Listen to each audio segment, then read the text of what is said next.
Yo tengo varios alertas que me llegan incluso desde algunos espacios que no son realmente aliados, sino gente seria, preocupada, de la operación que está en marcha, diseñada en el Pentágono para señalarme a mí. Eso viene aproximándose. Y es una operación de varios años. Hace varios años me lo dijo alguien. Me dijo, te van a terminar acusando a ti de narcotraficante, a ti, directamente. A ti, Chávez. No es que el gobierno apoya o que se permita, no. Te van a tratar de aplicar la fórmula Noriega. Es uno de los planes que en Estados Unidos se ha venido desarrollando. Están buscando la manera de que se asocie a Chávez directamente con el narcotráfico. Y luego cualquier cosa es válida contra un narcotraficante que es presidente, pues. Un viaje a cualquier país del mundo y llega un comando y se lo llevó. No se trata de Estados Unidos, no. Invadieron Irak con la excusa de que había armas de destrucción masiva. No las hay, no las hubo. Pero igual ahorcaron al presidente sin juicio ni nada. 4 días han pasado desde el ataque de Estados Unidos en suelo venezolano y la incertidumbre no se ha despejado. Poco se conoce sobre el verdadero plan de Donald Trump para el país. Los detalles de la violenta operación militar van publicándose con cuentagotas. Miles de analistas especulan en los medios de todo el planeta sobre las motivaciones y el alcance de lo que acaba de ocurrir. Y muchos ojos están puestos en el papel y futuros movimientos de la nueva presidenta encargada, Delcy Rodríguez. Sin embargo, también hay algunas certezas. El director del Centro Estratégico Latinoamericano de Geopolítica, Alfredo Serrano Mancilla, reflexionaba ayer en Diario Red sobre las principales lecciones que nos deja esta agresión. Una de las claves es que no hay proporcionalidad entre la debacle progresiva de hegemonía política de Estados Unidos y su poder militar. Da igual que estemos hablando de un imperio en declive, no hay que subestimar su capacidad de hacer daño. Otra es que la causa judicial por narco no se la creen ni ellos mismos. Para que nos hagamos una idea del descaro, ayer mismo nos enteramos de que el Departamento de Justicia de Estados Unidos retiró la acusación del cártel de los Soles. El grupo sencillamente no existe. Se lo inventaron como coartada judicial. En la base lo veníamos diciendo desde el principio, de hecho. Todo el invent le sirvió a Trump para quedarse con la pieza más importante, que es Nicolás Maduro, pero no ha logrado por ahora el jaque mate, dice Serrano. El relato de que ya está administrando Venezuela y su petróleo todavía no es real. Está por ver si necesitará más bombardeos para lograr su objetivo. De lo que ya no nos cabe duda es de que si los necesitan no vacilará en hacerlos, eso sí. Se abrió la caja de Pandora en cuanto a las especulaciones de lo sucedido y de lo que sucederá. Todo el mundo opina sin haber leído apenas algo de letra pequeña. El ingenio y la creatividad prevalecen en detrimento del conocimiento. Ahora, miremos de cerca al alto mando político y militar de Venezuela. No hay que subestimarlo.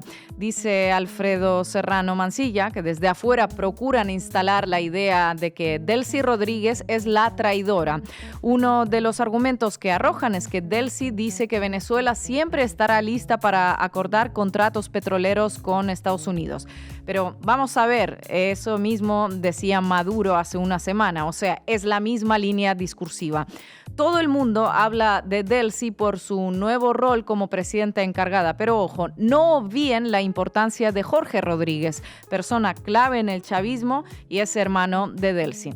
María Corina Machado nunca pintó nada, siempre fue un distractor, una títere. Lo tuvo que decir Trump para que los cipayos lo acaten. Lo mismo sucedió con Leopoldo López o Juan Guaidó. Y sí, es el petróleo, estúpidos.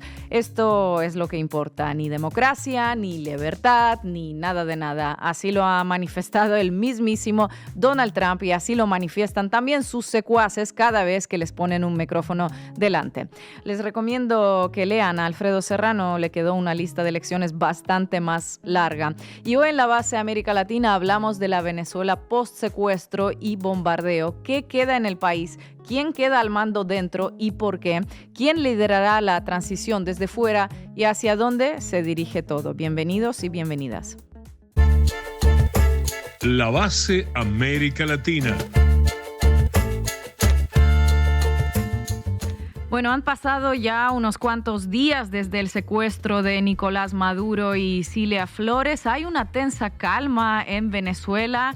Delcy Rodríguez juramentada como presidenta encargada, Jorge Rodríguez sigue, Diosdado Cabello sigue, Vladimir Padrino sigue. Marco Teruggi, una configuración interesante, ¿no? Muy interesante y muchas preguntas. Y acá en esta sección, en este programa, vamos a explicar cuál es el plan que tiene Trump para Venezuela y, claro, cuál es el plan que hay en Venezuela, porque en la cancha hay dos jugando y a veces, de hecho, Estados Unidos se olvida un poco de eso. Pero hoy vamos a analizar punto por punto qué es lo que está proyectando Trump ahora que logró su primer objetivo, que fue el secuestro de Nicolás Maduro y Cilia Flores. Compañera Estefanía, esos medios que esperaban que María Corina Machado llegase triunfal a dirigir Venezuela, ¿qué dicen hoy sobre Delcy Rodríguez? Depende el medio que leas, es la Delcy que vas a conocer, y también depende lo que diga ese medio de Delcy, vas a saber en qué línea están y cuál es la narrativa que quieren construir o tratar de instalar sobre Delcy Rodríguez y esta suerte de transición en el gobierno. Y hoy, para analizar todo este asunto, también contaremos con periodista brasileño, gran conocedor de Venezuela, analista de geopolítica, fundador de Opera Mundi y amigo de la Base América Latina, Breno Altman. Así que vamos a arrancar ya, Juanma. Debí tirar más datos. Con Marco Teruggi. Venezuela se repone de las bombas que cayeron la madrugada del 3 de enero. Aún quedan escombros, homenajes a quienes murieron y la reconstrucción de lo que ocurrió en ese breve lapso de tiempo que cambió la historia del país para siempre. Sí, para siempre. La cambió para quienes fueron asesinados, para quienes vieron cómo su presidente Nicolás Maduro y Cilia Flores fueron secuestrados y juran ahora su revancha, y para quienes también celebraron la operación militar de Estados Unidos y esperan el cambio de régimen definitivo. La historia, con mayúscula, volcó.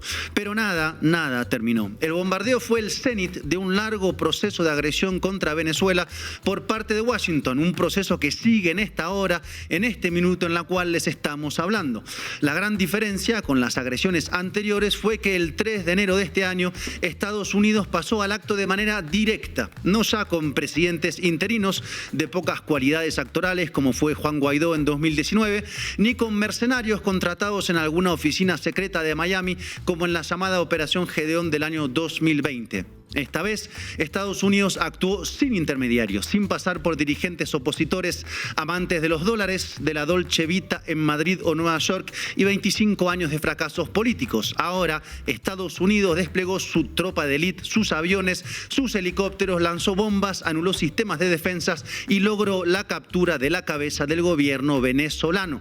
Trump tiene ahora su trofeo de guerra para exhibir en las redes sociales, medios, un trofeo que igualmente aparece con sonrisa y pulgares hacia arriba para desconciertos de muchos que esperaban verlo derrotado y arrodillado. La guerra se juega también en las imágenes y Maduro lo sabe.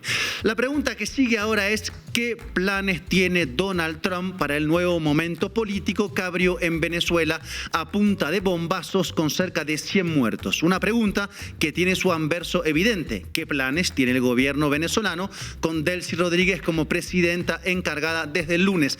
¿Qué planes, Ina? Qué pregunta, Marco. Me recuerda esa frase de la película Amores Perros que dice que si quieres hacer reír a Dios, cuéntale tus planes. En todo caso, aquí vamos a desgranar esos planes dentro de lo que es posible, tomando en cuenta que van recalibrándose a medida que avanzan los acontecimientos. Y esto es vertiginoso y promete seguir siéndolo. Pero vayamos a lo primero, porque en lo que pasó el 3 en la madrugada está una primera gran clave.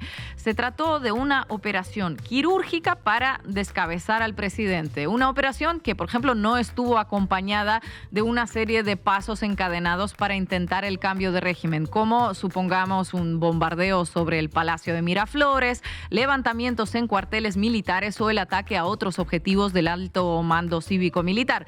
Fue un solo golpe preciso sobre dos personas. De este primer diagnóstico surge una pregunta. ¿No hicieron más porque no quisieron y porque el plan era solo ese golpe quirúrgico o porque no podían hacer más? O algo tal vez de las dos cosas juntas, querida Ina, Estefanía, la audiencia, porque en la propia acción militar, la agresión como tal, está la clave. Estados Unidos sabe que no tiene condiciones para generar un cambio de régimen y estabilizar el país acto seguido. ¿Por qué? Por la simple razón de que la oposición venezolana, que está en su gran mayoría fuera del país, no tiene manejo fuerte de poder interno, ni de los poderes del Estado, ni de las calles, ni de los cuarteles militares o policiales, al menos significativamente. Para que se entienda bien esto, vamos a poner un contraejemplo histórico parecido que pasó hace 16 años en Honduras, para que se entienda. Estefanía, seguro que lo recordás con claridad. Sí, Marco, la verdad es que cómo olvidarlo. De hecho, fue en el 2009 cuando el entonces presidente Manuel Zelaya fue secuestrado de su casa por militares y llevado directamente a Costa Rica en un avión. Y acto seguido, esa misma tarde, el Congreso hondureño destituyó a Zelaya, nombró a un presidente interino y declaró toque de queda en las calles. Entonces, en ese momento, los actores fueron centralmente tres: el ejército hondureño para el secuestro y la represión, el Congreso y Estados Unidos, evidentemente, tras el telón. Bien, y esos mecanismos que se aplicaron en Honduras en 2009 post secuestro del presidente no pudieron ser activados en Venezuela en 2026. ¿Por qué? Porque, como decía, la oposición venezolana que está afuera no tiene manejo de los cuarteles, lo que no significa que no haya conspiraciones en los cuarteles, ni control del Congreso. Tanto es así que no lo controla que este lunes juramentó la nueva Junta Directiva de la Asamblea Nacional en Caracas, que puso nuevamente a Jorge Rodríguez en la presidencia, y acto seguido a Delcy Rodríguez fue juramentada como presidenta encargada de la República. Ahí también, dicho sea de paso, tenemos lo que podemos llamar una foto dentro de la foto: los hermanos Rodríguez al frente del Ejecutivo y el Legislativo como parte de la reconfiguración institucional del poder. Y esa toma de mando de Rodríguez como presidenta encargada ocurrió con un país en calma en la superficie. Aclaro, en superficie, porque otra cosa puede estar pasando en zonas invisibles de poder. Pero quedémonos con esa fotografía de superficie, porque muestra que en un tiempo récord se logró estabilizar el Estado y reconfigurar el gobierno luego de un golpe tan fuerte. Y eso es un indicativo del poder que tienen quienes están al mando. Por eso, volvamos al inicio de nuestras preguntas. Estados Unidos optó por una operación quirúrgica criminal porque no tenía cómo hacer más al no tener fuerza significativa dentro del país con la oposición. Esto descartando, claro, la hipótesis de la invasión con ocupación, ¿verdad? Descartado, en efecto, por varias razones, como por ejemplo no tener muertos estadounidenses dentro del país, no meterse en un gran pantanal como lo fue Afganistán o en algo demasiado costoso. Y hablando de muertos, no es porque Trump dijo que no hubo muertos estadounidenses el 3 en la madrugada que hay que creerle automáticamente. Bueno, es bueno sospechar, ¿no? Sospechar siempre, el método de la sospecha, decía un filósofo, y más en este caso, donde la táctica aplicada por Trump es la de mostrar una superioridad tal que fuerce al otro a rendirse.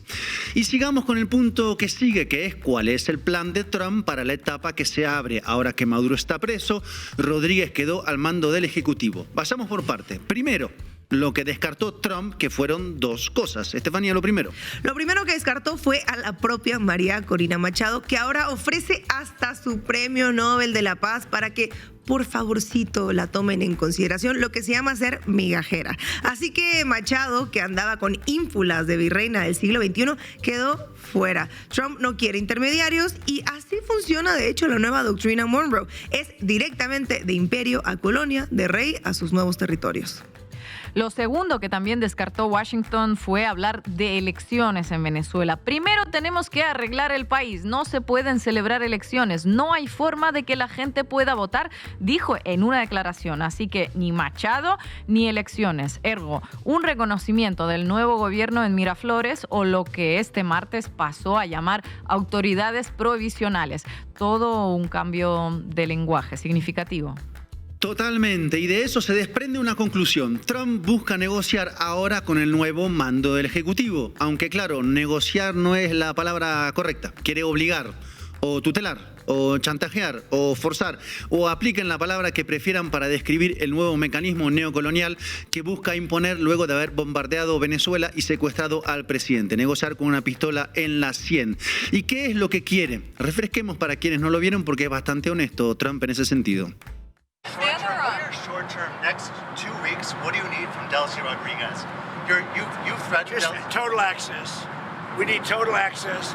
We need access to the oil and to other things in their country that allow us to rebuild their country. What other things? A lot of things. Roads that aren't built, bridges that are falling down. Yeah, bridges that are falling down, nobody can go anywhere. Elecciones, narcotráfico, ya fue. Vayamos a lo que importa, petróleo. Y de hecho, el martes Trump anunció un acuerdo con las autoridades provisionales de Venezuela entre 30 y 50 millones de barriles de petróleo vendidos de Venezuela a Estados Unidos a precio de mercado. Y ese dinero será, dijo Trump, controlado por él para garantizar que se utilice en beneficio de los pueblos de Venezuela y de Estados Unidos. O sea, entre 2.000 y 3.000 millones de dólares de caja chica bajo control de Trump. Aunque no dice ni en cuánto tiempo ni quién los traería.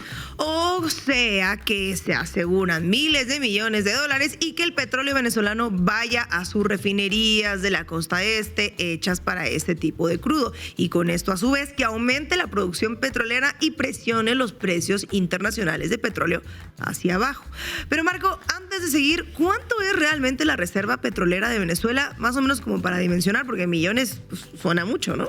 Suena mucho y la reserva de Venezuela es literalmente la mayor del mundo. Vean el gráfico en pantalla. Venezuela es la primera reserva con 303.000 millones de barriles, seguido por Arabia Saudita que tiene 267.000 millones. Venezuela es un inmenso barril de petróleo que sirve, piensa Trump, para la batalla geopolítica y los precios dentro de Estados Unidos, ergo la inflación.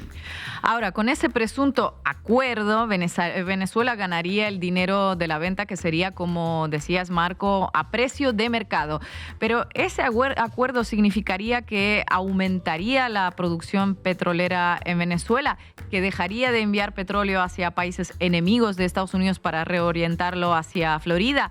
Por ahora son suposiciones en medio de la política comunicacional de Trump, que apunta a la confusión y el shock y a la mentira no pocas veces. De hecho, ya que estamos con el tema de la sospecha, Marco, ¿cuánto vende actualmente Chevron de petróleo venezolano a Estados Unidos? Cuéntanos. Bueno, está entre 100.000 y 150.000 barriles diarios aproximadamente. Bueno, ¿y eso cuánto da en total en un año de exportaciones? Entre 35 y 55 millones de barriles, que es casi calcado igual al acuerdo que anunció Trump. Llamativo, ¿no? El acuerdo anunciado equivale a lo que ya se está exportando desde Venezuela a Estados Unidos vía Chevron. Y este miércoles anunció PDVSA que va a comenzar a venderle petróleo a Estados Unidos. ¿Será esa cantidad que anunció Trump? De ser así, Estados Unidos tendría unos 400.000 barriles diarios de petróleo procedentes de Venezuela. Una parte de Chevron, una parte de PDVSA. Bueno, y a todo esto, ¿qué dice Delcy Rodríguez en este contexto? Bueno, primero que el gobierno venezolano sigue en Caracas y no está en Washington. El pueblo venezolano somos un pueblo que no nos entregamos, que no nos rendimos. Y estamos acá, gobernando junto al pueblo. El gobierno de Venezuela rige en nuestro país. Más nadie. No hay agente externo que gobierne a Venezuela. Es Venezuela. Es su gobierno constitucional. Es el poder popular consolidado. La pregunta es, ¿cuál es el margen de maniobra que tiene el gobierno venezolano ahora sin Maduro en la cúspide? Primero, es importante señalar que Maduro significaba muchas cosas, entre ellas un acuerdo general en la dirección política de que él estaba al mando. Él era la parte por encima de las otras partes, quien equilibraba el todo. Ahora hay que rearticular la arquitectura arriba bajo el impacto de lo ocurrido, que genera lógicamente diferentes reacciones. En términos sintetizados, están quienes se ponen rodilla en tierra, como se dice en Venezuela, y seguramente quienes ahora ven de otra manera las amenazas y los incentivos, más las amenazas que ofrece, entre comillas, Estados Unidos. Claro, uno de los posibles efectos de la agresión militar es que provoque traiciones y delaciones internas. Habrá que ver, algunas cosas además no empezaron este sábado y el gobierno además perdió una de sus cartas contra Estados Unidos, como era la disuasión militar. Se mostró sin capacidad de defensa ante una acción directa sorpresiva. Esto no quiere decir que no tenga más cartas que jugar, no nos confundamos. De hecho, la otra carta que tiene el gobierno es la de la calle, tanto en estos días inmediatos para dominar el espacio público con el despliegue que está en marcha desde el domingo, como en un escenario de hipotético cambio de régimen. ¿Qué quiere decir eso? Que el gobierno tiene la carta de caotización del país si existe un cambio de régimen por la fuerza. O sea, prometer volverlo ingobernable para quien quede por la fuerza. Y bueno, tiene recursos acumulados para eso. Tienen los fierros y la plata. Y esto nos devuelve al inicio del análisis. Por eso Washington no intentó el cambio de régimen directo, lo cual no quiere decir tampoco que tuviera las condiciones para hacerlo. Entonces, ahora puede presuponerse que la estrategia será ir contra los sectores que identifica como más duros y con más poder de fuego, algo que de hecho ya preanuncian abiertamente algunos medios, como la agencia británica Reuters, que pone a Diosdado Cabello como posible objetivo de extracción o asesinato. Literalmente dicen, si no coopera con el plan, según fuentes secretas. Claro, siempre manteniendo la sospecha sobre las fuentes, en particular por errores recientes. Y también el Wall Street Journal le dedica un artículo planteando a Diosdado Cabello como el gran obstáculo para Trump en su plan contra Venezuela. Todo como muy directo, ¿no? La verdad es que sí, todo. Es el fin de las formas a las que mal que bien estábamos acostumbrados. Es el inicio del fin de los límites. Hola, soy Estados Unidos. Esto me interesa, dámelo. Que no puedo, pues te secuestro al presidente y amenazo de muerte a los que quedan y ya está, se acabó. Por eso lo que está pasando en Venezuela es mucho más que Venezuela. Por eso preocupa a muchos sectores políticos, de izquierda, de centro, incluso de derecha. Por eso el festejo de algunos presidentes de la región de esta agresión es tan peligroso, porque esto es un tubo de ensayo regional y más allá incluso. Y sigamos unos minutos más entonces con el plan de Estados Unidos a partir de ahora. Existen, digámoslo, dos grandes posibilidades. Por un lado, que se logre una dinámica de coexistencia con una pistola en la sien, Casablanca, Miraflores, donde Trump y sus halcones se den por satisfechos con el secuestro presidencial y unos cuantos millones de barriles de petróleo. Por otro lado, que eso no suceda y Washington busque atacar de nuevo para forzar la concreción de sus objetivos o el cambio de régimen. Pero escuchemos si les parece la versión oficial dada este miércoles por Rubio. Well, there's a lot of operational details that can't be discussed publicly, obviously, for obvious reasons. So as we move forward, we'll describe our process, which is a threefold process in Venezuela. I've described it to them now. Step one is the stabilization of the country. We don't want it descending into chaos. Part of that stabilization, and the reason why we understand and believe that we have the strongest leverage possible, is our quarantine. As you've seen today, 2 more ships were seized. We are in the midst right now and, in fact, about to execute on a deal to take all the oil. They have oil that is stuck in Venezuela. They can't move it because of our quarantine and because it's sanctioned. We are going to take between 30 and 50 million barrels of oil. We're going to sell it in the marketplace at market rates, not at the discounts Venezuela was getting. That money will then be handled in such a way that we will control how it is dispersed in a way that benefits the Venezuelan people, not corruption, not the regime. So we have a lot of leverage to move on the stabilization front. The second phase will be a phase that we call recovery, and that is ensuring that American, Western, and other companies have access to the Venezuelan market in a way that's fair. Also, at the same time, begin to create the process of reconciliation nationally within Venezuela so that the opposition forces can be amnestied and released and from prisons or brought back to the country and begin to rebuild civil society. And then the third phase, of course, will be one of transition. Planes y prepotencia, como si no hubiera actor del otro lado de la cancha. Ahora bien, en todo esto algo es seguro, volviendo al inicio del análisis. Washington está realizando su agresión en Venezuela prescindiendo de la oposición venezolana. Pone las armas, los barcos, los helicópteros, inclusive los riesgos. Alguien se puede imaginar que en los planes de Trump está que alguna vez, luego de todo esto, si hubiera un cambio de régimen en Venezuela, que ese país vuelva a ser gobernado por un venezolano después de todo lo que pusieron. Cuando digo gobernado, no me refiero a una figura formal, juramentada bajo el himno y la bandera, sino al poder, a quien decide dónde va la riqueza y el destino del país. Pues no. Y todo esto es muy claro porque esta época es tan brutal como transparente. Muchísimas gracias, Marco. You just wait for Cuba. Cuba is a communist dictatorship that's killed priests and nuns. They've preyed on their own people. Their days are numbered. We're going to wake up one day, I hope in 26, in our backyard, we're going to have allies in these countries doing business with America, not narco-terrorist dictators killing Americans. This is a big frigging day. And everybody in the world is thinking differently than they were just a few days ago because of what you did.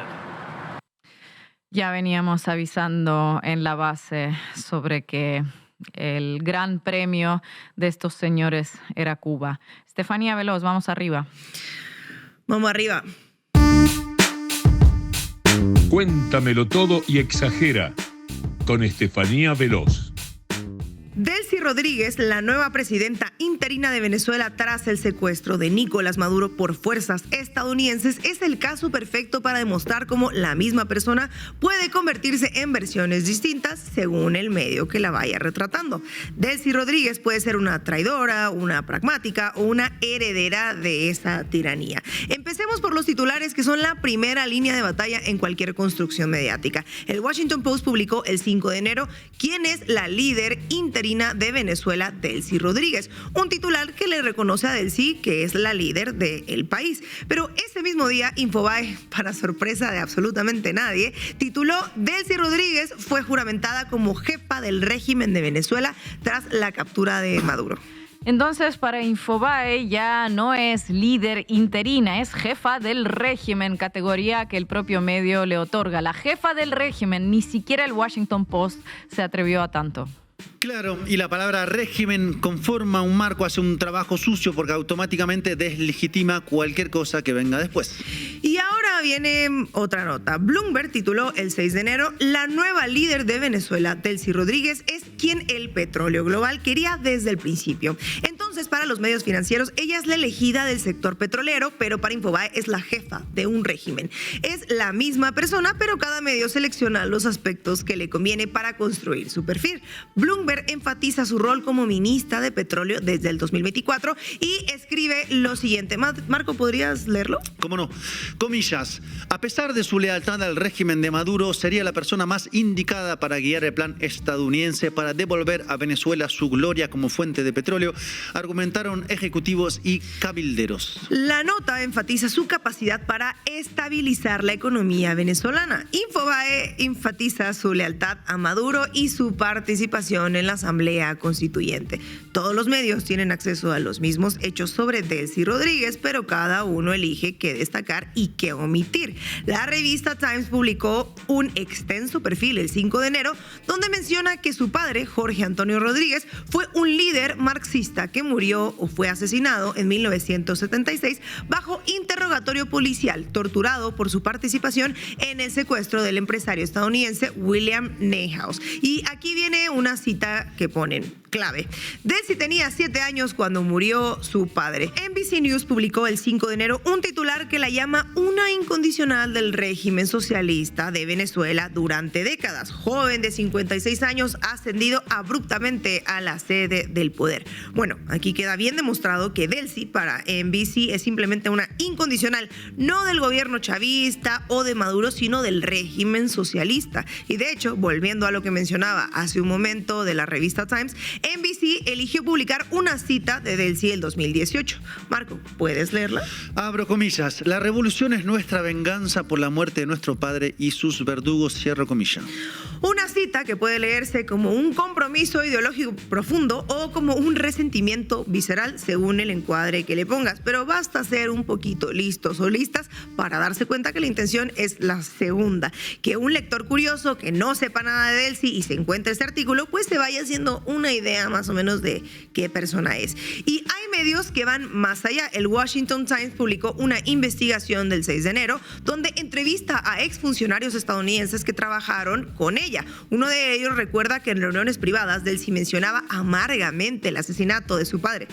¿Y quién no? Y que culpaba a Estados Unidos. La nota dice: McClenney recuerda que Rodríguez mencionaba el asesinato en sus reuniones y culpó amargamente a los Estados Unidos por haberla dejado sin padre a la edad de 7 años. Entonces, tenemos dos encuadres posibles para el mismo hecho biográfico. Uno que la humaniza como víctima de la represión de los años 70 y otro que la presenta como alguien con un resentimiento anti-estadounidense profundo que define toda su política. Hagamos Hagamos un paréntesis entre los titulares porque vamos a ver esta columna de opinión del Washington Post escrita por León Krause, un académico y férreo neoliberal, pero sobre todo un detractor de los gobiernos de izquierda o de los líderes populares como López Obrador. Krause escribe: si algo de esto es cierto, la administración de Trump podría estar en medio de cometer un error lamentable. Imagino que lo dirá porque la administración Trump secuestró a un presidente, bombardeó un país y dejó decenas de muertos, o porque está violando el derecho internacional. Es eso, ¿no? O también puede ser que se refiera a que la administración Trump no pudo comprobar la existencia del Cártel de los Soles. Pues no, ni una ni la otra. Vamos a leer lo que escribió Krause como un error ahí mismo en esa columna. Dijo textual: pero Cuba es el destacado autoritario. Aunque Fidel Castro era el padre ideológico del chavismo, su régimen asesino probablemente se habría enfrentado al colapso hace mucho tiempo sin el flujo constante del petróleo y el dinero venezolano. Acabar tanto con el chavismo como con el régimen en La Habana sería redibujar el mapa político de América Latina. La revolución cubana ha estado envenenando la región durante décadas. Ah, amigo, ya veo por dónde va la cosa. Entonces el error será no destruir Cuba de una vez, ¿no? Exacto. Y lo escribió textualmente. Escribió: lamentablemente, Rodríguez no es la persona que ayuda a dejar atrás este legado. Ella no es ni una administradora neutral ni una forastera de la transición. Ella es parte de la misma estructura de poder que destruyó Venezuela. Así que para Krause es un error dejar a alguien que no vaya a terminar de ahorcar a Cuba con ese bloqueo económico. A Krause la región, la soberanía, las víctimas, la legalidad le valen un reverendísimo cacahuate, porque aquí tiene que caer Cuba, señor Trump, y si no, habrá cometido un error. Y bueno, ahora veamos el artículo del New York Times titulado ¿Quién es Delcy Rodríguez?, que establece el tono para la mayor parte de la cobertura estadounidense, que le apuesta a un acercamiento. El subtítulo comunica ya desde la primera línea: la señora Rodríguez, quien dirige Venezuela después de que Estados Unidos capturó a Nicolás Maduro, se ganó una reputación como una astuta operadora al frente de la economía del país. Los términos astuta, operadora al frente de la economía del país son bastante significativos en este contexto. Operadora astuta, sagaz, capaz de navegar sistemas complejos. En el contexto empresarial estadounidense, esos son todo elogios. El New York Times está comunicando que Rodríguez es alguien quien comprende las reglas del juego económico y sabe utilizarlas. También se enfatiza que ella guía la economía del país, definiendo su rol por su gestión económica antes que por cualquier otro aspecto de su trayectoria. Si el Times hubiera querido construir un perfil hostil, el subtítulo podría haber sido cercana colaboradora durante décadas a regímenes autoritarios, como lo hacen otros medios, Infobae, por ejemplo. Pero la decisión editorial fue posicionarla primero como una gestora económica y bastante eficiente. El primer párrafo del Times describe así su situación. Delcy Rodríguez, izquierdista y confidente política del presidente venezolano Nicolás Maduro, se ha convertido repentinamente en la líder interina del país. Se encuentra en una situación delicada, enfrentada a la administración Trump en Washington, que afirma esperar su cooperación, y un pueblo venezolano que desconfía profundamente de la influencia estadounidense.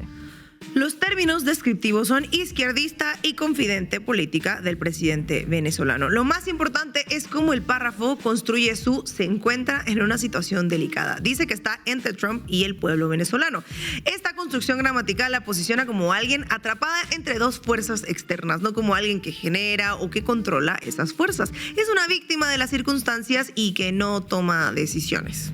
El Times llega al párrafo que define la mayoría del encuadre o todo el encuadre y dijo: ascendió rápidamente en el gobierno tras la llegada de Maduro al poder en el 2013, tras la muerte de Chávez, convirtiéndose en ministra de Comunicación y posteriormente en ministra de Relaciones Exteriores. Lideró a Venezuela en medio de una recesión económica y se forjó una reputación de tender puentes con las élites económicas del país.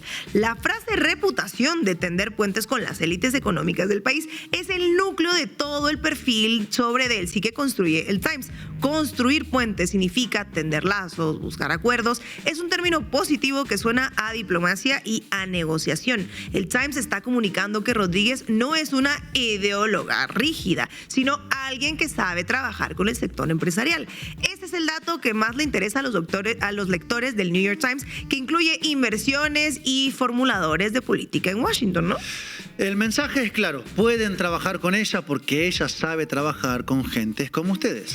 El Times continúa en el mismo artículo. Las credenciales económicas de la señora Rodríguez se han ganado el respeto de sectores de la administración de Trump. Bajo su liderazgo como vicepresidenta del señor Maduro, la economía socialista de Venezuela ha evolucionado hacia una economía capitalista de libre mercado. Sin embargo, el país ha sufrido una hiperinflación superior al 100%. Para el lector estadounidense promedio, esto convierte a Rodríguez casi en una heroína de la transición del socialismo al capitalismo. Y el artículo menciona inmediatamente después algo sobre la hiperinflación del más de 100%, pero claro que no dice que, por cierto, esta hiperinflación fue causada en gran medida por las sanciones estadounidenses. Simplemente la menciona como un dato suelto y que, por cierto, no afecta el perfil general de Rodríguez como gestora económica bastante competente. Es importante señalar que el mismo artículo del Times se publicó en la edición en español del New York Times con un titular significativamente diferente. Ojo a eso. La prueba política de Delcy Rodríguez. La líder interina de Venezuela se encuentra en una situación delicada, dividida entre el gobierno de Trump, que espera su cooperación, y un público venezolano que desconfía de la influencia de Estados Unidos. El subtítulo de esta versión enfatiza que se encuentra dividida entre el gobierno de Trump, que espera su cooperación, y un público venezolanos que desconfían de la influencia de Estados Unidos. Este cambio editorial entre la versión en inglés y la versión en español revela algo importante. El Times presenta a Delcy ante su audiencia hispana con un encuadre distinto que la deja como una pobre atrapada entre la espada y la pared. El cuerpo del artículo es prácticamente idéntico en ambas versiones, pero el encuadre establecido por titular y subtítulo determina cómo se procesa esa información. Un lector estadounidense que lee ¿Quién es Delcy Rodríguez?, con subtítulos sobre una operadora audaz, entra al texto buscando entender las capacidades de una figura que aparentemente tiene habilidades útiles. Un lector hispanohablante que lee la prueba política de Delcy Rodríguez con subtítulos sobre estar dividida entre presiones contradictorias, entra al texto con escepticismo sobre su viabilidad. Y el Washington Post desarrolla en este aspecto en un perfil titulado «Cómo Delcy Rodríguez cortejó a Donald Trump y llegó al poder en Venezuela», revelando que en el 2017 ella dirigió a Citgo, la subsidiaria petrolera estatal de Venezuela, a hacer una supuesta donación de $500,000 a la inauguración presidencial de Trump. Esto insinúa en la nota que Rodríguez supuestamente ha estado trabajando sistemáticamente para construir canales con Trump desde hace casi una década. Y France 24 replica en este mismo encuadre y la llama la tigresa, como la llamaba Maduro, y dice que debido a sus conexiones en el sector privado y su profundo conocimiento del sector petrolero, Rodríguez es quien consideran una de las miembros más pragmáticas del círculo íntimo de Maduro. De nuevo, la palabra pragmática, como se señala, es como de una interlocutora viable. Entonces, para los medios que apoyan la transición, Delcy es la interlocutora válida. Para los que la critican, es la heredera del régimen. Ninguno profundiza en que podría ser simplemente una figura de transición, mientras otros poderes están negociando tras las sombras. Vamos a ver este patrón claro. Los mismos datos verificables sobre Delcy Rodríguez se reorganizan para producir tres perfiles mutuamente contradictorios, cada uno sirviendo objetivos geopolíticos específicos. Los medios que apoyan el acercamiento de Trump presentan a una operadora astuta con credenciales económicas, alguien que construyó puentes con las élites económicas, una tecnócrata pragmática que ganó respeto de Washington, alguien atrapada entre presiones externas y una figura que ha presidido la transición de Venezuela del socialismo al capitalismo. Y los medios críticos de que Delcy sea presidenta construyen un perfil opuesto, una mano dura del régimen con un historial de represión, una ideóloga radical cuyo padre murió bajo tortura y que ha dedicado su vida a supuestamente vengar esa muerte, y alguien involucrada en una corrupción transnacional. Los medios que buscan sembrar la división construyen el tercer perfil, una figura que posiblemente negoció la caída de Maduro con Washington y alguien que traicionó los principios socialistas mediante la apertura económica, una funcionaria que podría estar distanciándose de ese legado chavista.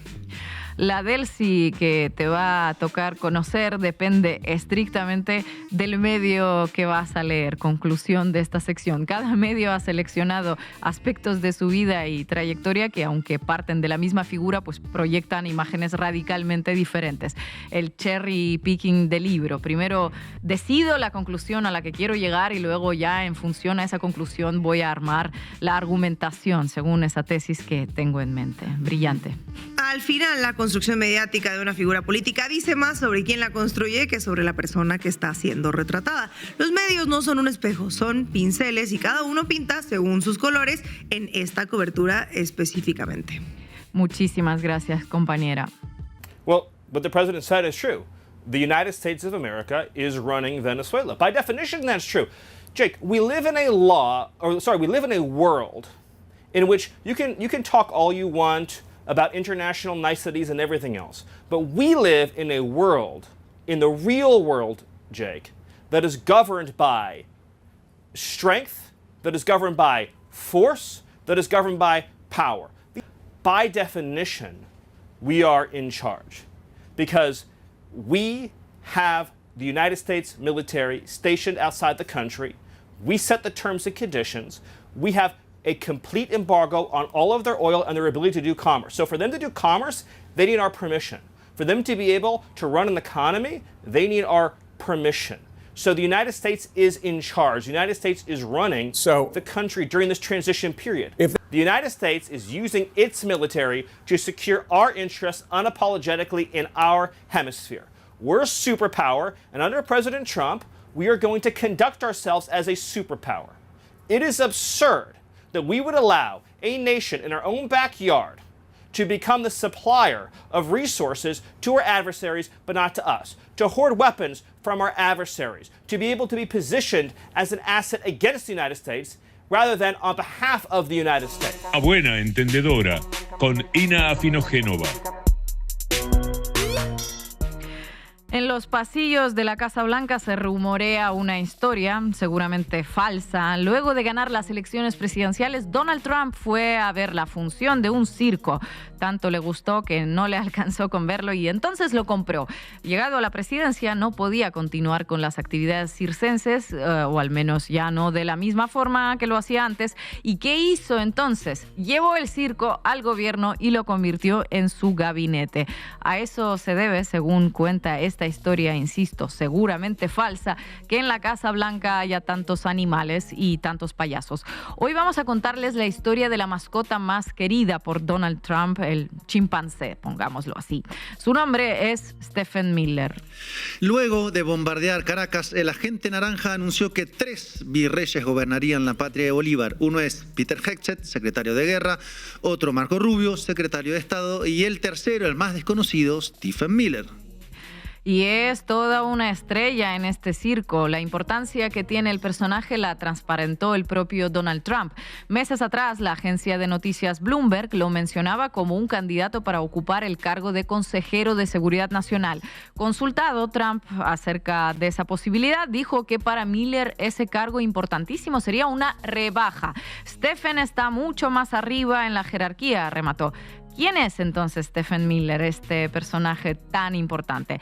Llegó al trumpismo hace una década antes de ganar la elección presidencial de 2016 con apenas 30 años. Sin experiencia en cargos ejecutivos, hasta ese momento se había desempeñado como asesor de prensa de 3 congresistas republicanos. En el circo de Trump tuvo un ascenso rápido de la mano de Steve Bannon. Al poco tiempo participaba ya en la redacción de los discursos del entonces candidato. Durante la primera administración fue director de redacción de discursos y asesor principal del presidente. Actualmente sigue siendo la pluma más importante, pero ocupa el cargo de vicejefe del Gabinete de Política y Seguridad Nacional. La relevancia de Miller no deriva tanto del cargo que ocupa, sino de sus vínculos con Trump. Hay quienes dicen que es prácticamente un hijo adoptivo. ¿Recuerdan que hace algunas semanas Trump dijo que los venezolanos le habían robado petróleo a Estados Unidos, el petróleo que está en Venezuela? El hallazgo no salió de la imaginación de la gente naranja. El autor de la fórmula no fue otro que Stephen Miller. Sin embargo, su obsesión no es el petróleo. Desde pequeño, Miller tenía inclinaciones, digamos, atípicas, un poquito nazis, diríamos.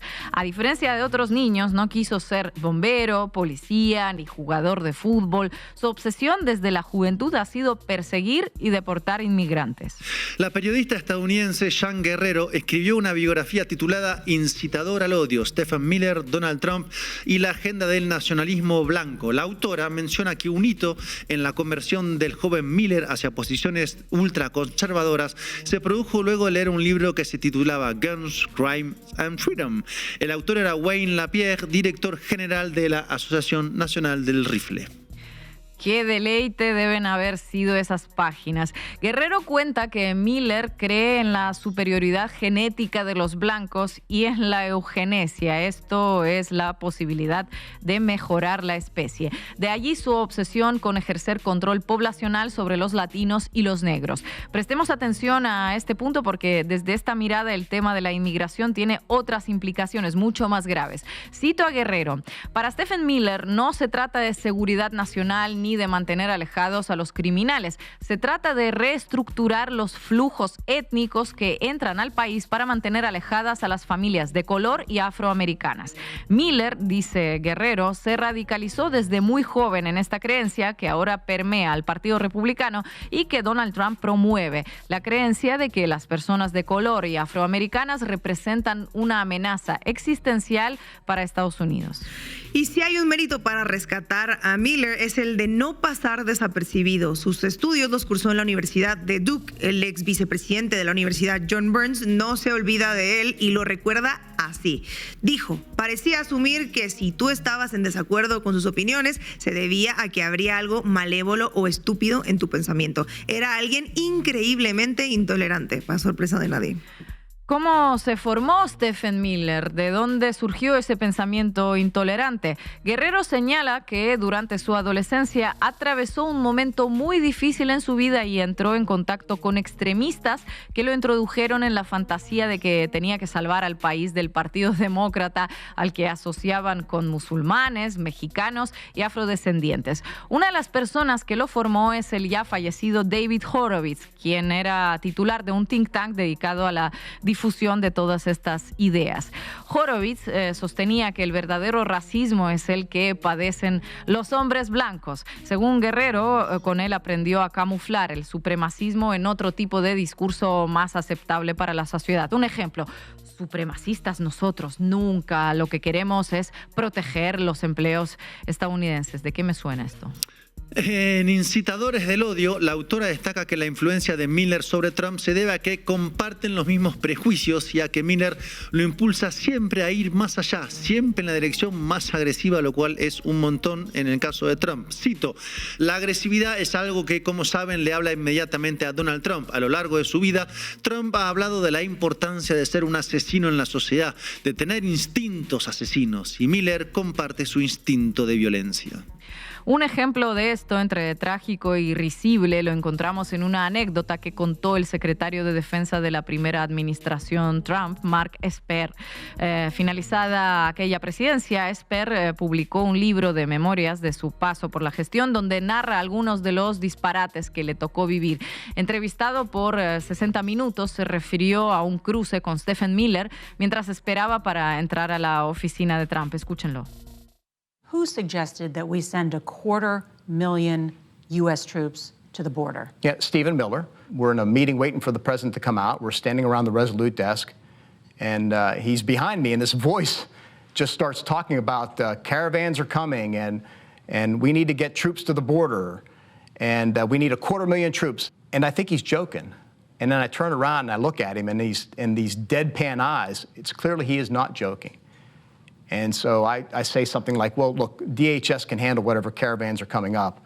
They've done so in the past. And he repeats, no, we need 250,000 troops. And I just turn squarely around to him, face him, and say, I don't have 250,000 troops to send on some ridiculous mission to the border. Un café, una botella de agua y 250,000 soldados en la frontera con México. ¿Algo más desea el señor? Miller empuja a Trump en sus instintos más radicalizados. Otra cualidad que tiene, muy valorada por Trump, es la de no contradecirlo nunca. Lo que en Venezuela se llama un jalabolas. Un flor de jalabolas. En un pasado lejano, hace más de 10 años, Miller dirigió sus dardos contra Marco Rubio, su compañero en el triunvirato imaginario que pretende dirigir por Wi-Fi al neovirreinato de Venezuela. ¿Cuál fue el motivo en aquel momento?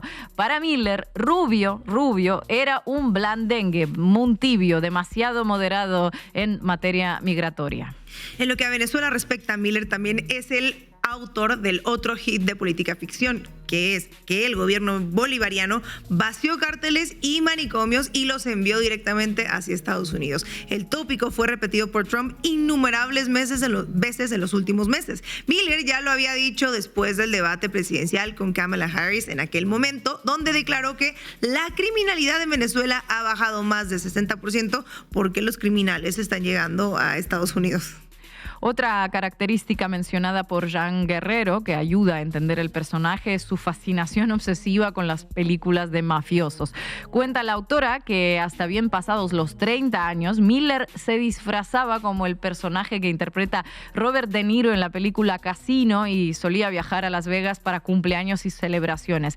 Escuchen esta frase de Guerrero que es premonitoria, abro comillas. La idea de que no hay ley ni orden por fuera de la ley del más fuerte define a Stephen Miller y a Donald Trump. Stephen Miller y Donald Trump están cumpliendo los sueños que tuvieron alguna vez allá lejos y hace tiempo, cuando eran niños. Jugar a los pistoleros con un arsenal nuclear y tomando al mundo como rehén. Venezuela es solo una de sus primeras víctimas. That Cuba is ready to fall. You know? Yes. Cuba looks like it's ready to fall. I don't know if they're going to hold out. But Cuba now has no income. They got all of their income from Venezuela, from the Venezuelan oil. They're not getting any of it. And Cuba literally is ready to fall. And you have a lot of great Cuban Americans that are going to be very happy about it.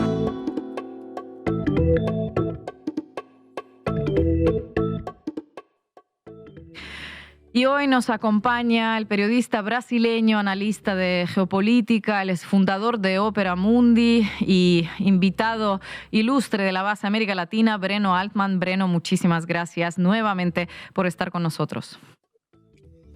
Buenas tardes, Ina. Buenas tardes a todos que están con la base. Muchas gracias por la invitación. Un honor estar acá otra vez con ustedes. Breno, ¿cómo queda la configuración de las fuerzas políticas tras el secuestro de Nicolás Maduro, tras la juramentación de Delcy Rodríguez y tras revelarse que María Corina Machado no va a formar parte de absolutamente nada? ¿Cuál es el plan de Trump, en tu opinión, y qué podemos esperar a partir de ahora?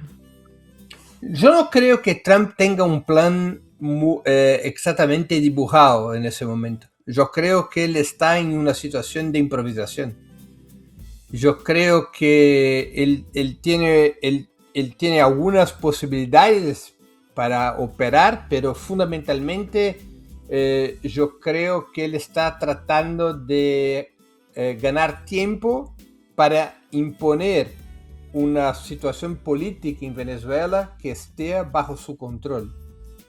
Él no confía en la oposición de derecha, en María Corina, porque sabe que María Corina y sus socios no tienen condiciones políticas, ni condiciones populares, ni militares de establecer un nuevo gobierno. Entonces él necesita debilitar al máximo el chavismo, pero manteniendo, bajo su lógica, manteniendo el chavismo en el comando del país, presionándolo al máximo, arrancando las máximas concesiones para obtener activos económicos en favor de Estados Unidos y, por otro lado, tratando de desmoralizar y desgastar al máximo el gobierno ahora liderado por Delcy Rodríguez. Mientras tanto, va a buscar alguna solución política, pero necesita de tiempo, porque en este momento no tiene ninguna solución política. Breno, gracias por estar en la base América Latina. Pensando en la posición del gobierno de Delcy, conversando, mencionabas una referencia, por ejemplo, histórica, con algún tipo de conexión con lo que le pasó a Lenin en Brest-Litovsk. Si podrías desarrollar un poco esto para entender la posición en la cual se encuentra el gobierno venezolano y mirarlo, ¿por qué no?, con un lente histórico bastante más largo. Mira, lo que ha ocurrido en ese episodio histórico que usted lo ha recordado. Bueno, hubo la Revolución Rusa en 1917 durante la Primera Guerra Mundial. La revolución ha sido en octubre, y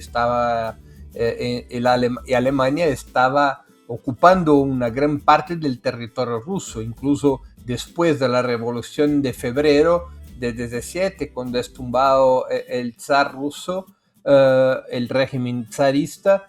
Alemania gana espacio para ingresar cada vez con más fuerza en el territorio ruso.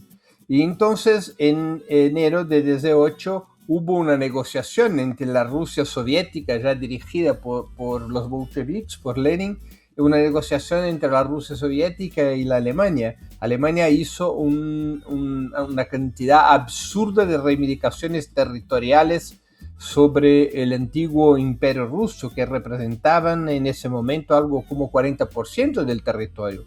Muchos bolcheviques no aceptaban a esas reivindicaciones alemanas, las rechazaban porque consideraban un atropello a la soberanía y ponían como alternativa seguir la guerra contra Alemania, apostando que siguiendo la guerra en algún momento habría un levantamiento, una insurrección de los obreros y campesinos de Alemania, imponiendo en Alemania un gobierno revolucionario, y con eso se pararía la guerra. La posición de Lenin ha sido todo al revés, hay que aceptar las concesiones, sean como sean, porque esas concesiones son inevitables para que los bolcheviques puedan mantener el poder. Si no se hace esas concesiones, Alemania va a destrozar la revolución bolchevique. Los bolcheviques no tenían las condiciones militares de seguir adelante con la guerra, y la promesa fundamental de la revolución finalmente era la paz. Desde la revolución de febrero, eso ha sido una de las banderas principales de los bolcheviques, garantizar la paz. Entonces Lenin hace concesiones terribles, 40% del territorio para garantizar la supervivencia de la revolución rusa. Yo creo que la situación en la cual está Delcy Rodríguez en ese momento es muy semejante. Tiene que hacer concesiones. Tiene que hacer concesiones en el terreno económico, en el terreno del petróleo, para mantener el proceso iniciado en 1999, para mantener la República Bolivariana de Venezuela, para mantener el poder bajo el control del chavismo, para garantizar tiempo para que el chavismo pueda reorganizarse en una condición muy, muy difícil. Hay que tener tiempo, hay que comprar tiempo, incluso para que haya algún cambio en la situación interna de Estados Unidos. Vamos a tener elecciones en noviembre, elecciones parlamentarias que pueden generar una correlación más difícil para Trump. Pero fundamentalmente de que se trata en ese momento para la revolución bolivariana es ganar tiempo. Y para ganar tiempo van a tener que hacer concesiones durísimas, muy pesadas, muy, muy pesadas, porque la opción de un enfrentamiento directo contra Estados Unidos, esa opción es muy, muy peligrosa, como pudimos ver el 3 de enero. Las dificultades militares son más grandes de las que se calculaba. El apoyo internacional, aunque el apoyo diplomático sea fuerte, de Rusia, de China, de muchas naciones del mundo, no hay apoyo militar, no hay un escudo militar en defensa de Venezuela. Rusia y China no tienen las condiciones, no tienen la voluntad o las dos cosas para garantizar un escudo militar a Venezuela. Venezuela está sola. Venezuela está en una correlación muy difícil en términos militares y por eso necesita ganar tiempo. Breno, un gusto saludarte y tenerte de nuevo aquí en la base América Latina. Yo te preguntaría si ves alguna posibilidad de que exista un juicio justo sobre Nicolás Maduro, viendo que ayer mismo retiraron las acusaciones del cártel de los soles y que eso se les cayó, digamos, en la investigación. Mira, hay que comprender lo que representa el secuestro de Nicolás Maduro para Donald Trump. Ese es su gran triunfo político. Para Trump es necesario no solamente el secuestro de Nicolás Maduro, pero también su condena, la condena de Nicolás Maduro y de su compañera Cilia Flores. Ese es el gran triunfo político que Trump tiene para presentar al país. Y van a hacer lo que sea necesario en términos judiciales. Es un gran fraude que se prepara en Nueva York, ¿no? Claro que se puede cambiar la correlación de fuerzas, la presión internacional, la presión interna en Estados Unidos. Eso puede resultar en una situación más favorable al mandatario venezolano. Pero fundamentalmente lo que el Departamento de Justicia está organizando es un show. Ese show tuvo que ser arreglado porque ese show tenía demasiadas mentiras con eso del cartel de los soles y otras mentiras más. Están tratando de hacer la denuncia un poco más creíble, sacándole de esa denuncia los temas más fantasiosos. Pero fundamentalmente lo que hay que decir con mucha clareza es que es un fraude judicial.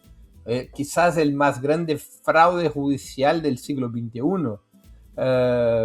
con el objetivo de condenar el presidente venezolano Cilia Flores, su esposa, a penas altísimas, quizás a la cadena perpetua, ¿no? Eso hace parte del show político de Donald Trump.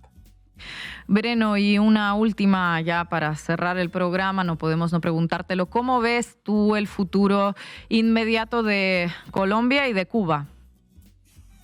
Mira, con Colombia yo no creo que vamos a asistir a algún tipo de acción militar a corto plazo, porque hay elecciones en Colombia ahora en mayo. El 31 de mayo hay una elección presidencial. Yo creo que Donald Trump va a hacer una escalada verbal, incluso una escalada de amenazas contra Colombia, tratando de impulsionar una situación electoral más favorable a la derecha en Colombia.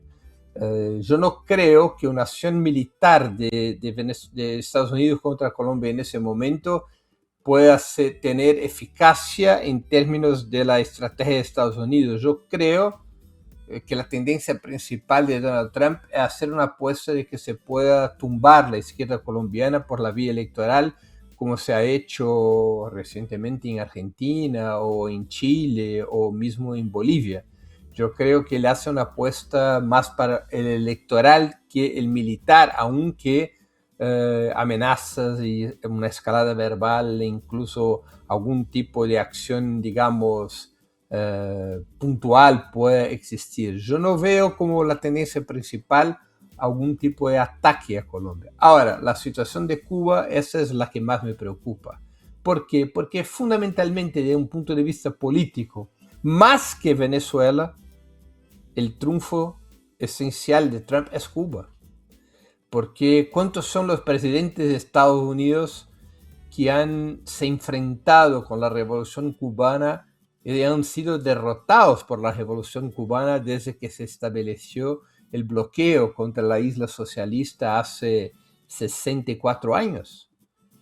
Entonces, yo creo que la situación de Cuba es más peligrosa porque Trump de todo hará para bloquear cualquier tipo de apoyo comercial, económico, social de Venezuela hacia Cuba.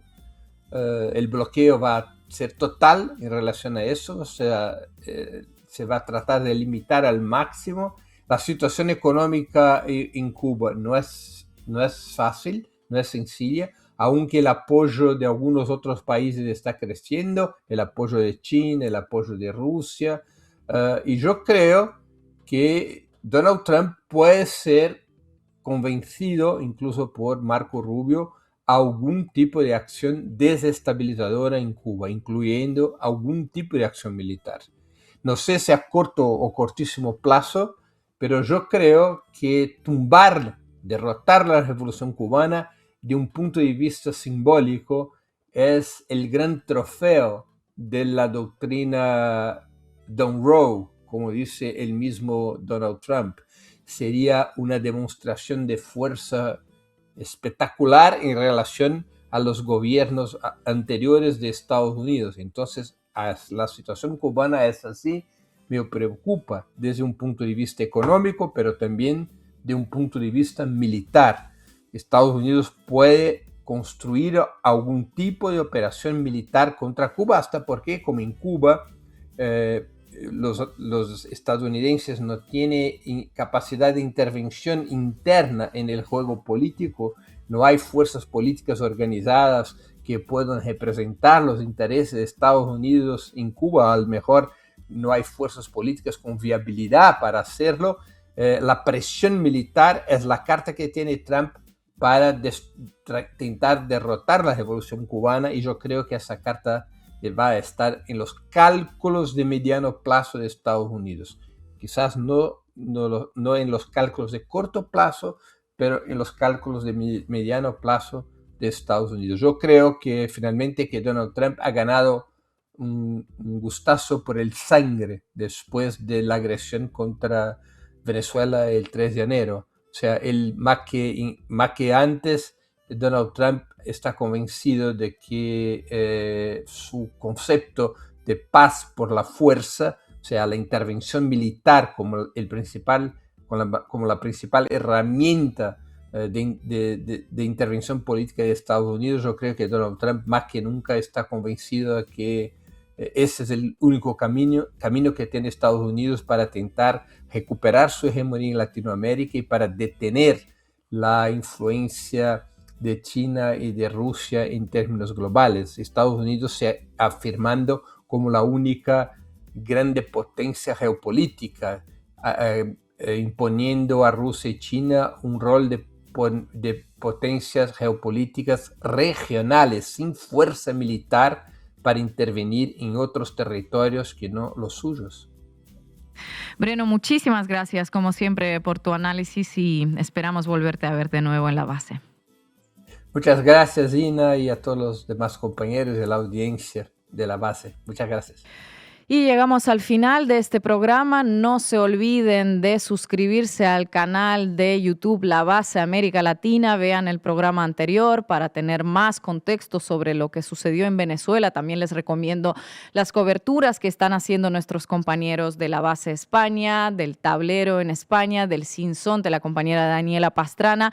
Y para apoyar nuestro trabajo, para tener más perspectiva distinta y con rigor, háganse socios y socios de Canal Red escaneando el QR que les dejamos en pantalla, y les vamos a dejar también otro QR que les va a llevar directamente a nuestra lista de reproducción en Spotify en caso de que nos prefieran escuchar y no ver. Y nos vamos a ver aquí mañana a las 7 hora chilanga.